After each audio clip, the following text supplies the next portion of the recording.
அஸ்ஸலாமு அலைக்கும் வரஹ்மத்துல்லாஹி வபரகாத்துஹு. நம்ம பயணத்தில் இருக்கும்போது நம்ம துவா பண்ணோம்னா அல்லாஹ் அதை அப்படியே கபூல் பண்றான். ஆனா ஒரு சிலருடைய துவாவை அல்லாஹ் கபூல் பண்ண மாட்டானா. இத பத்தி நபி ஸல்லல்லாஹு அலைஹி வஸல்லம் அவங்க சொல்லியிருக்காங்க. அதாவது ஒரு பாலைவனத்தில் ஒரு மனிதர் பயணிக்கிறாராம். அவர் அழுக்கு படிந்த உடையோடும் பயணிக்கிறார். அவர் உண்ற உணவு ஹராமான உணவாக இருக்கு. அவர் உடுத்தியிருக்க உடை ஹராமாக இருக்கு.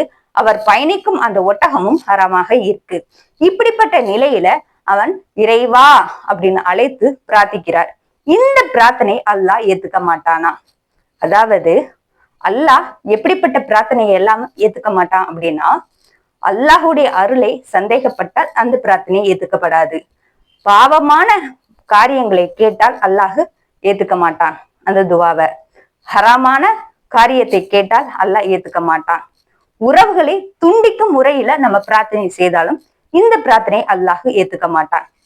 இப்படி நம்ம ஹராமான இறைவனுக்கு பிடிக்காத விஷயத்தை நம்ம துவா கேட்டோம்னா இந்த துவாவை அல்லாஹ் ஏத்துக்க மாட்டான். இன்ஷா அல்லாஹ் இன்னும் நிறைய விஷயங்களை தெரிஞ்சுக்கலாம். அஸ்ஸலாமு அலைக்கும் வரஹ்மத்துல்லாஹி வபரகாத்துஹு.